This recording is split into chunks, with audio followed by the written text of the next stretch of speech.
Competent interpersonal communication is a skill set that can prove to be extremely beneficial when forming relationships with others. There are numerous theories associated with interpersonal communication that provide insights, allowing us to both mold competent behaviors towards our peers and approach the issues that come along as we communicate on an intimate level. Conflict can impact interpersonal communication both positively and negatively when interpersonal needs create dialectic tensions. Furthermore, Wilmot and Hocker's theory of conflict management can help us address and understand these conflicting ideas in our relationships. First, I'll start with interpersonal needs. This consists of three needs: affection, inclusion, and control. According to Schutz's theory, a person who seems to be liked by many and therefore has adequately fulfilled this need is referred to as personal. Secondly, the interpersonal need for inclusion encompasses our needs to feel significant and worthwhile. Schutz describes individuals in terms of this need as social, undersocial, or oversocial. Third, in relationships we find satisfying, control is shared, whereby each person has some say in what happens. Desire and importance change with circumstance. It's important to notice patterns of conflict in specific relationships and to generally have an idea of what causes you to react negatively and what your reactions usually are. Next, I'll bring up the dialectic theory.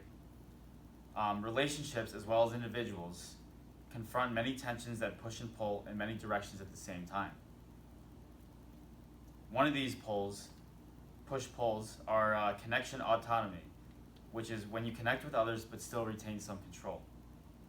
The second would be openness-closeness, which is a push-pull between being open and expressive and then on the other side closed and private.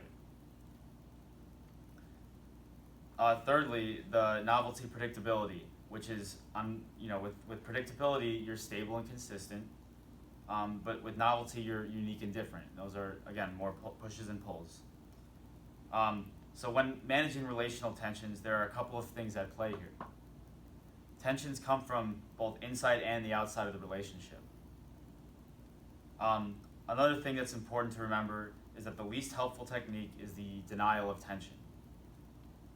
I can personally connect to this because with my girlfriend, a lot of times when we have small arguments over various things, a lot of times she will try to diffuse the situation with "it's fine" or whatever, trying to brush it off. This would be an example of denial of tension, which usually is like the least wanted tactic when you have tension in a relationship. Now, how does this all tie into Wilmot and Hocker's theory of conflict management? Well, first of all, the theory states that it's an express struggle between at least two interdependent parties who perceive incompatible goals, scarce resources, and interference from others in achieving their goals. This may at first bring to mind fight or abuse or arguments. However, good can still come from conflict, so that may not always be the case.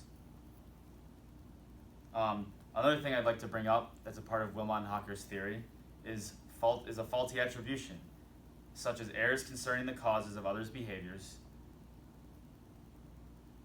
and it's another social factor that may lead to negative conflict.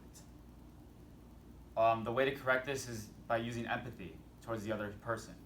Specifically, you can employ something called thought empathy, and that gives the message that you understand what the other is trying to say. You can do this in conversation by paraphrasing words of the other person.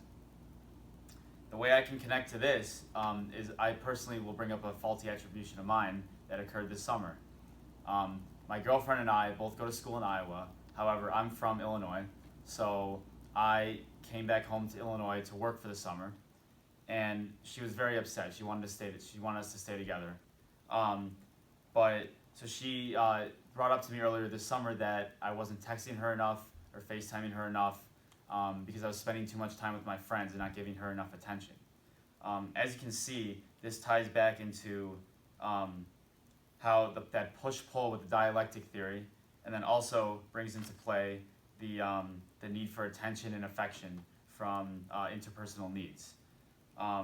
So what I did is I used empathy, and at first I was stubborn. I didn't think it was that big of a deal, but I used empathy and we talked it through, and now I FaceTime her a lot more, I text her a lot more, and we're both very happy.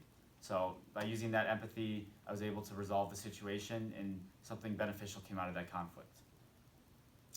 So, as can be seen, many different dialects and situations can bring about conflict in a relationship. Interpersonal needs and dialectic pulls are just two theories that can influence competent communication between individuals, especially if the relationship has progressed to become a deep connection.